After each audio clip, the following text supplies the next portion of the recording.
For many years now, in seminars that I've been conducting or conferences where I'm speaking, I mentioned to the audience a personal growth program might be, if it does not have a spiritual foundation, in my opinion, it's incomplete. This program definitely has a spiritual foundation. I'm Bob Proctor, and I want to talk to you on the law of receiving. Here's a line from it. He who seeks a greater life with getting as his objective does not seek life in trueness of spirit. In other words, they're going to have a problem. They are definitely going to have a problem. Now let me read another highlight from this program, and that's exactly what this video series is. It's a series of highlights that I've gleaned from this over many years of studying it. In a state of limited understanding, we reason that we must get before we can give. And then we turn and walk in the same mental rut as before by reasoning that we must give before we can get. But in our lack of understanding, we continue to leave the getting idea foremost in our thought, and we shut out the spirit of giving. Now, giving, which is the first fundamental law of life, is the first law of all creation. The attitude of getting is the law of life in a congested state. Now, I'm going to repeat that. The attitude of giving is the law of life in a congested state or a repressed action. As long as getting dominates a mind, that mind is in a paralyzed condition, being limited in its action in accordance with the fundamental law of creation. Many years ago, I had a wonderful mentor who's gone now, and I really miss him. Leland Valvandeval. He was a big man in stature, but in understanding. And he taught me something very valuable very early in my career in this business. He said, Bob, you must willingly give and graciously receive. He said, you have to understand that this entire universe is based on a law of circulation. You've got to keep the energy circulating. You're merely a terminal through which it flows. You see, I have since come to the understanding that you and I are here to do God's work. Now, God being the creator, work is creation. God's work is creation. And so you and I are given creative faculties. And through the proper use of these creative faculties, everything starts to happen in a very good way for us. We have to understand the laws. Well, we have to understand that receiving is a law. Now, before you can receive, you have to create a space for it. In the last chapter in the Born Rich book, or the program that I did a number of years ago, I talked about the vacuum law of prosperity. You must create a space for the good that you desire. Now, to create a space for the good that you desire, you must give something. You have to let go of something before you can receive something. As you activate ideas in your mind and send off a charge of energy, your brain will take on an equal amount of energy of a like nature. If you send out a negative thought, your brain is going to take on an equal amount of negative energy. However, if you send out a positive energy, your brain is going to take on an equal amount of positive energy. This is so basic, and yet it's so misunderstood. You see, we've got to be relaxed if we're going to have this happen. You've got to put yourself in a totally relaxed state. And you have to operate with understanding. Now, I'm not suggesting this is going to happen just because you're watching this video. But it will happen if you continue to watch it over and over and over again. Something's going to click inside. I have found through repetition, our perception of life changes and changes dramatically. See, perception is one of our intellectual factors. It enables us to see life in many different ways. As we increase our awareness, our perception of life changes. Well, we've got to realize that everything we're seeking is seeking us. We've got to be open to the good that we're looking for in life. We've got to understand that the only way to receive good is to give good. We've got to put it out and we take it on. If I cause someone I come in contact with to feel good about themselves, I am going to feel good because I put that good through me to get to them. So you see, I receive simultaneous with giving. They're all hooked together. You can't separate them. It's the flip side of the coin. But before we can receive, we've got to give. Now, it's like we say, how can I give if I haven't got it? But you have got it. You have got it. You give what you have got. You see, I think you should give your time, your energy, your loyalty, your knowledge, your money. Keep giving it, and you're going to keep getting more. When we open ourselves up to receive, we're going to find that we are in a relaxed state.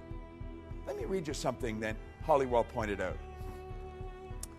When we relax from strain, the law has a chance to reply to our desires, and things begin to change for us. Have you not seen this work in trivial things such as books or clothing or invitations or a desire to see a certain friend? Possibly at some time you sent out a thought or a desire and then forgot about it. Just totally forgot about it.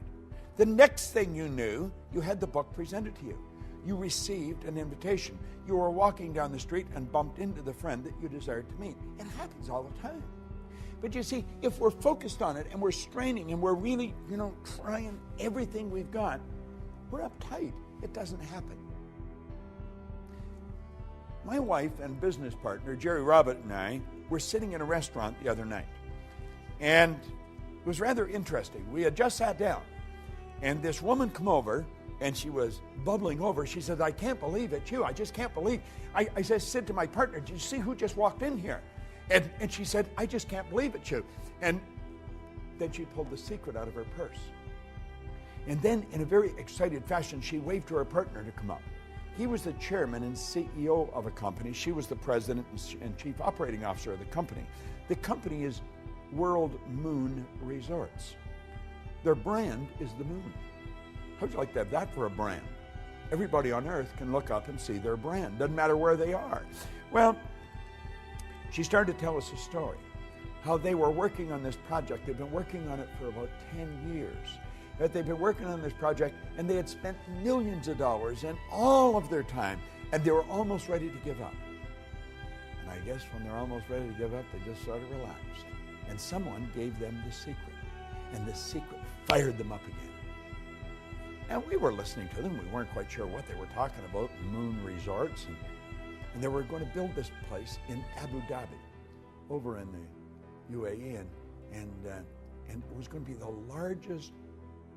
largest project in the world, 60,000 condos. And we're looking at them and listening, we're thinking, wow, this is really getting pretty interesting. Then they gave me their 2 business cards, and they said, here's your ticket to the moon. Now, he ran out to the car and come back in and gave us a DVD. I got home and I watched the DVD. Well, it almost blew my mind. It was absolutely incredible. I want you to go to their website and take a look at it. It's just worldmoonresorts.com. It's phenomenal. And these 2 people were so excited by what they received, but they had giving. They'd been putting out for years. And somebody walked up and handed this to them. And I thought, well, if they're that excited over the secret, I'm going to excite them some more. So when I got home, I sent them a Science of Getting Rich program, big box, in a briefcase, and they got it the next day. Tonight, Jerry and my business partner, my wife and I, and Sandy, another business partner of mine, we're going to have dinner with them. They're leaving for Abu Dhabi tomorrow. But they're fascinating people. They're operating with a huge idea. These people are really into understanding this. And they're putting out and they're receiving. But you've got to understand, it's the thought that you give it with that makes the difference. Do you know, there's an interesting story that Billy Graham tells about one time. This is when they were struggling. This is when Billy Graham was really just starting out. And $100 probably would have rented a real nice place for a month and bought the food that you needed. But at any rate, the collection plate come around, and he put $100 bill in. And later on, he says to his wife, "My goodness, I thought I put $20 in. I put 100." And she looked at him. She said, "Isn't that too bad? You're only going to get the good back for putting 20 out." And I thought, what a great story. And that's exactly the way it is. You'll say, "But he gave 100, wouldn't he?" No. The thought that he gave it with, he was giving 20. You see, it's thinking that controls everything. It's the thought we give it with. In the Science of Getting Rich, we talk about leaving everyone with the impression of increase. Why? Because by giving out good, we're going to receive. See, the giving and the receiving are all tied together. They're not separate. You've got to be open to receive, but you'll be open to receive when you really understand the concept of giving. This is an orderly universe, and energy is forever moving. You have to understand that your life is full right now. Now, it may not be full of what you want, but your life is full. Your calendar is full. All your time is spoken for. They'll say, "Well, it's really not. I've got a lot of wasted time." That's how you're using it then. We must replace the waste with productivity. And for everything in your life you don't want, it's part of what your life's full of. What you've got in your life is a reflection of what you've been giving. And if you want greater good, you've got to give greater good. The more good we put out, the more we're going to take on. We don't have to worry about what we're going to receive. Let's understand the receiving is governed by law. And the basic law behind it is in giving. And as you give, you receive.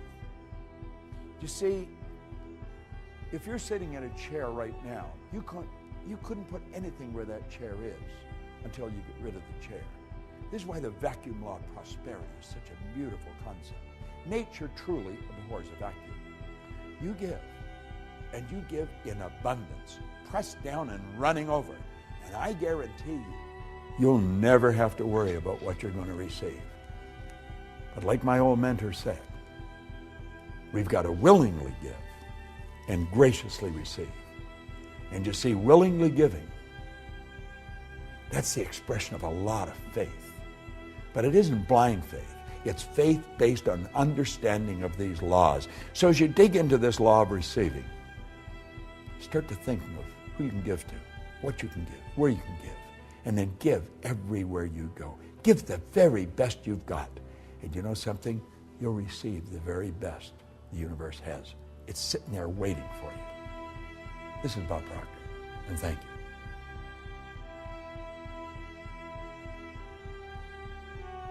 Hello there and welcome. I'm Bob Proctor, and I want to talk to you about the law of increase. You see, I'm betting that you would like everything in your life to increase. I bet you want more love. I bet you want better health, more energy, more money, more business. And that's very natural. You should want it. But you've got to understand you can have it. That's the beautiful truth. There is an infinite source of supply. I love the way Thomas Troward put it. When you're dealing with infinite, you can never take more than your share. You see, if we had a pie, and we'd cut the pie maybe in 6 pieces, we can all relate back to this when we were kids.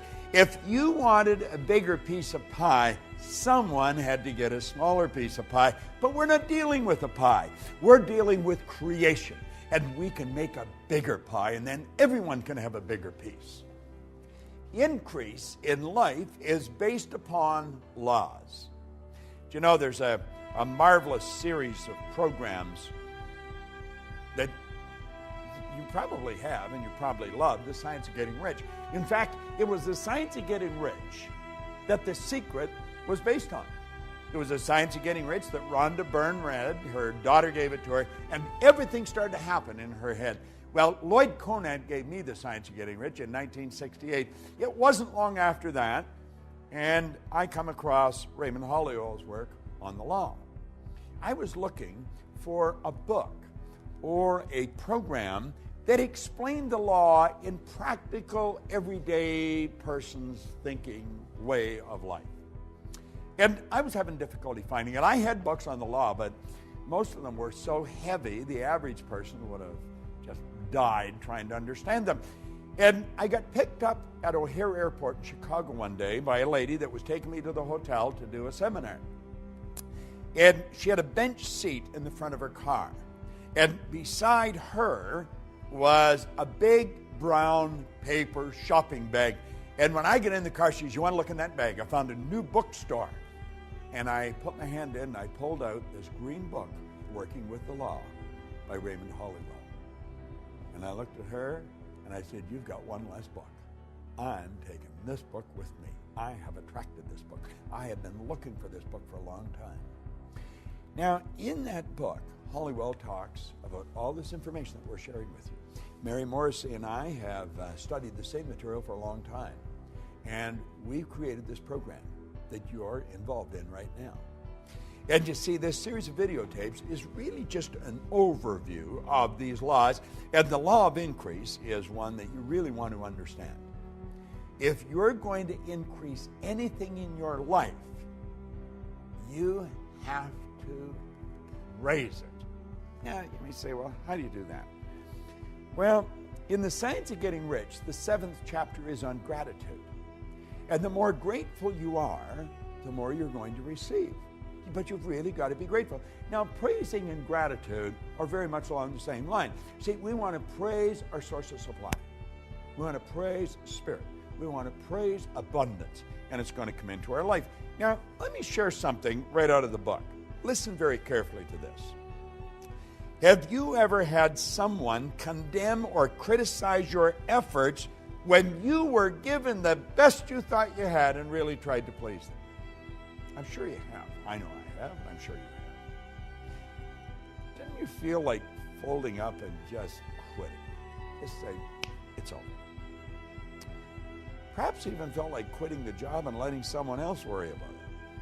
Well, least of all, such an experience suppressed your interest, your zeal, you see. And you did not desire to do better. Now, Hollywell is mentioning this. That's how one reacts when the law is reversed. Whereas when someone praises you for efforts, you feel like expanding and doing better, trying harder to be more perfect. Your interest becomes greater because of that pleasure. And within your happiness, you bring happiness into your work and all around you.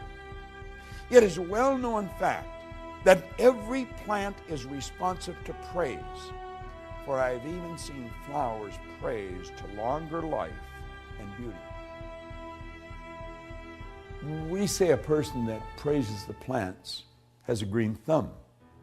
You'll say that person just has a green thumb. They've got such beautiful gardens, but they love their gardens. They love them. They send nothing but loving energy to the plants. Well, when you send loving energy to your source of supply, you're going to find that increase is just automatically going to happen. You're just going to get more. Do you know, I have read time and time again, and I experienced this myself, so I know it to be true, that people that are very successful in something have a very difficult time differentiating between work and pleasure. And that is because they love what they're doing. They're forever grateful for being able to do what they're doing. They do praise it. And the more you praise what you're doing, or the people that's working with you, the more you're going to win. It's been proven that a failing business can be praised into success. Suppose lost friends have returned their affections when the law of praise was used. Think about this. When you put good into anything, good's going to come back. We started this whole series out with thinking. We pointed out that every great leader that has ever lived has been in complete unanimous agreement that we become what we think about. Well, if you think bad thoughts, and if you're looking at things and you're looking at the downside and you're condemning and criticizing everyone, what kind of a vibration are you in? But if you're looking at what they do good, you're looking for the good in everything and you're praising them, what happens? Do you know that a child that is raised with criticism grows up very insecure human being? It's true. This is a known fact. The child that's raised with praise grows up very confident. The child that's raised with criticism usually struggles throughout their life. The child that's raised with praise goes on to become a great leader and very confident. This is so obvious.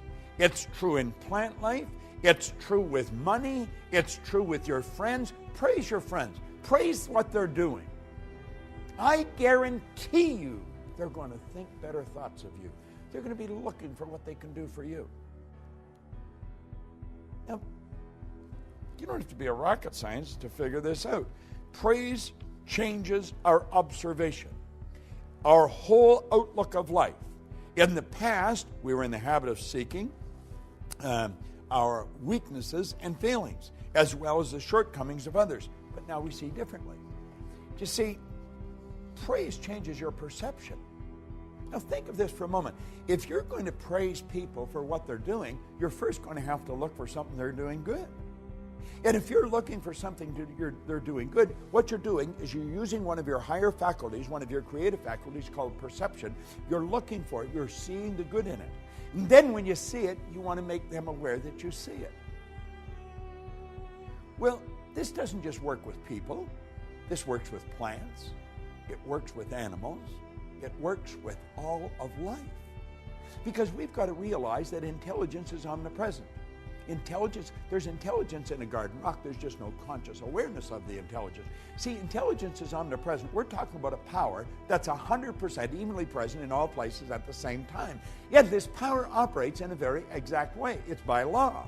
So it only makes sense that if praise works with people, it works with plants, works with animals, it works with all of life.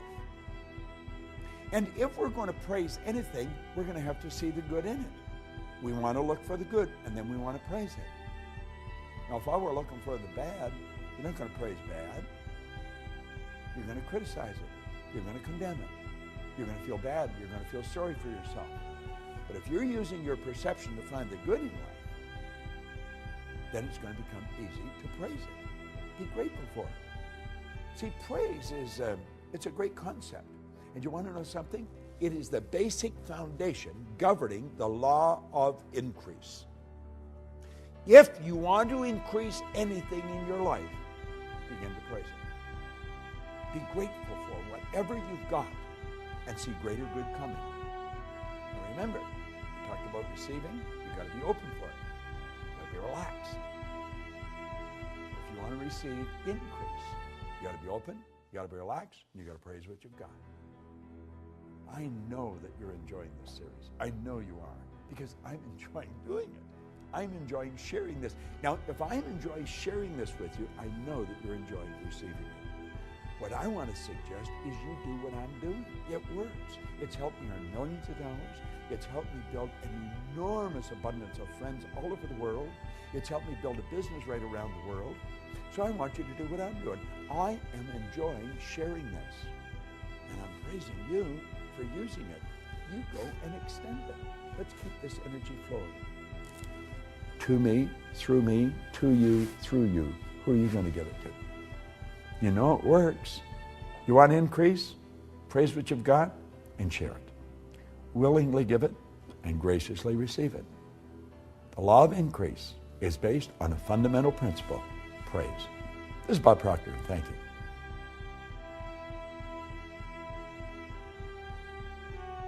You know, it's written in the good book that whatsoever a man soweth, that shall he also reap. Well, you know, Emerson said that was the law of laws. And he said if that law didn't exist, we should invent it. I'm Bob Proctor, and I want to talk to you about the law of compensation. I first learned the law of compensation from Earl Nightingale. Earl Nightingale explained it probably better than anywhere I've ever read it. Now, I've read Emerson's essay on compensation, and we, of course, have the law of compensation here in this Working with the Law series. But the law of compensation is a law that we must understand. And we must understand it if we're going to apply it. And when we do apply it, we're going to find that the universe is very friendly towards us. The law of compensation is based on 3 steps. The amount of money or good you receive is going to be in direct ratio to the need for what you do, your ability to do it, and the difficulty there is in replacing you. I want you to think about that for a moment. The amount of money or the good you receive in life is going to be based on just 3 points. The need for what you do, your ability to do it, and the difficulty there will be in replacing you. You see, I quickly learned that there is a phenomenal need for what we do in our business. People are confused. People do not understand the laws. People are watching to what's going on in the world. We're dealing in a very fast-changing world. The world's not getting bigger, the world's getting smaller. We're dealing in a world market today. You're only just a touch of a button away from anywhere in the world. We can look and watch what's going on the opposite side of the world on a television set that's strapped to our wrist the size of a watch. Hit a button today and we send a message to 1 million people all at once, and they get it wherever they are with email. Think of how the world has changed.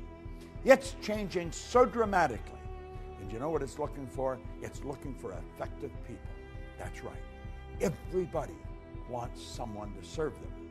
Now think, is there a need for what you do? I would suggest there probably is. There's probably a great need for what you do.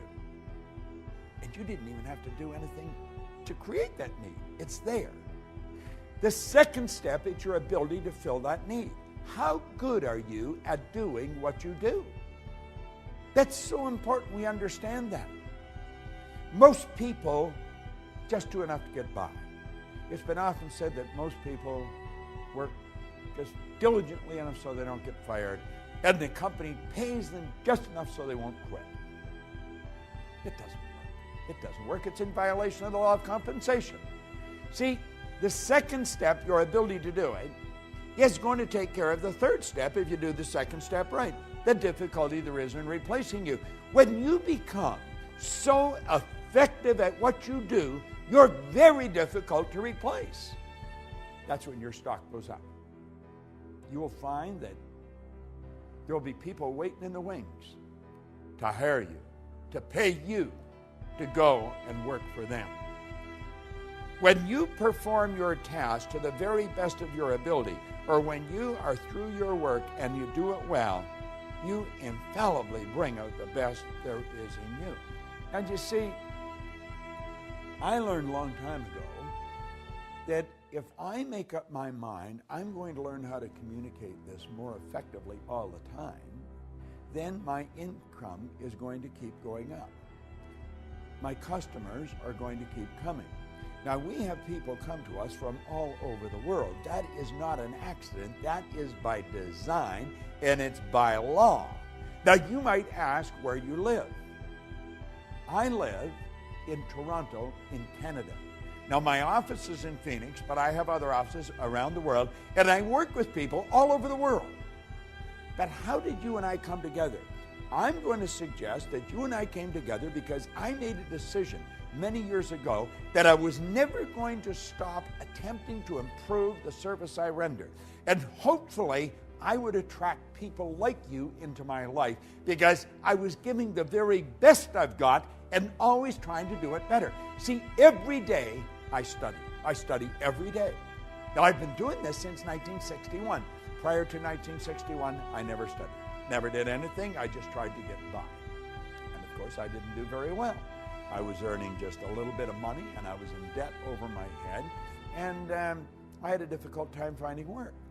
Today, I don't have a difficult time finding work. I have a difficult time hiding from it periodically, but we work all over the world. Why?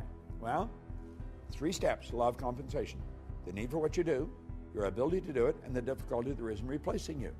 Now, if you make up your mind and understand that you have infinite potential, no one knows what you're capable of doing. The most erudite scientist alive will not even guess at what you're capable of doing.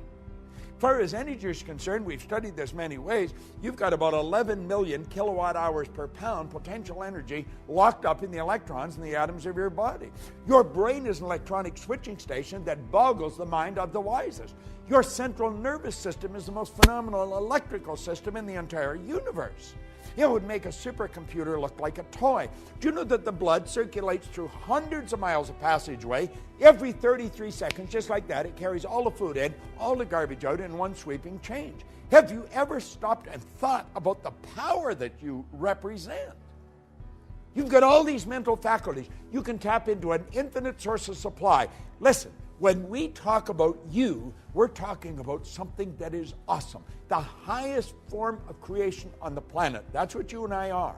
Now, are we using it? Well, for many years I didn't.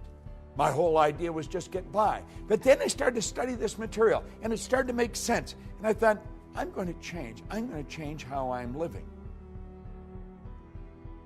And I got into Earl Nightingale's material. Now, I got into Napoleon Hill first, then into Earl Nightingale's. And I began to study it. And I got into this law of compensation. Then I read Emerson's essay on compensation. Then I got into Raymond Hollywell's material on compensation. It's all telling us the same thing. It's up to you. It's up to you. The universe will give you whatever you ask for. But you ask in the form of providing service. You see, you get back exactly what you put out. You put a lot out, you get a lot back. We are raised with the misconception that you go to work to earn money. You don't go to work to earn money. Working is the very worst way to earn money. We have a company called the Chairman's Club. And the Chairman's Club is designed for one thing, to show people how to earn money. You just go to Life Success or lschairmansclub.com, lifesucceschairmansclub.com, and look it up. That's the sole purpose of it. And in that club, we show people how to earn money, how to set up multiple sources of income. But the whole thing is based on providing service. You've got to provide service. See, the concept behind the club is that you can earn so much money when you're sleeping, you can do whatever you want when you're awake. Now that sounds bizarre to most people, but most people don't understand the law of compensation. We're raised with the idea you go to work to earn money. You don't go to work to earn money. You go to work to gain satisfaction. You should spend your days doing what you absolutely love to do. But compensation, think about it. Our compensation comes to us by law. It's based on three factors: the need for what you do, your ability to do it, and the difficulty there can be in replacing you. Now, I know you may have doubts. You may think, well, if I do more, I'm not necessarily going to get more. Well, you may not get it from where you're working. It may not come from there. It may come from somewhere else. You say, but the company makes up their mind how much I'm going to earn. No, they don't. You don't get your pay from the company. You get your pay through the company. Your pay comes from an infinite source of supply. You see, we've got a lot of these ideas wrong. And look at, if you become bigger than your present position, by law, you must move ahead. That is an absolute law. That's the basic law of the universe. When something becomes bigger than the position that it's in, it moves on to the next space. And if your company is not going to give you more, there's going to be a dozen companies waiting in the wings for you to come along and help. The law of compensation is probably one of the most important laws. I would suggest that as you turn this set off and you stop watching this particular video, ask yourself, how good am I at what I'm doing? Could I get better at it? Could I get a lot better at it? How can I get better at it? Understand this, you've got the potential, you've got more power than you will ever hope to utilize. Are you applying it? Who does a better job at what you do than you do? Are you studying those people? Study their lives. Find out what they do. Do what they do. Read the books they read. The more you study this material, the better you're going to get at what you do.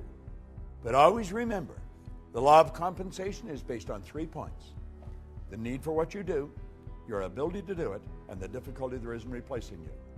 And as you go through all the material in these laws and you study the law of compensation, get the material, get the physical material and study it. It's all there. You're going to find that all the way through all this material, those three steps keep coming up. The law of compensation is based on what you do. Put the energy out there. Put the effort out. Get better at what you're doing. Say, I am going to get better every day at what I'm doing. And your whole world will improve. This is Bob Proctor. Thank you.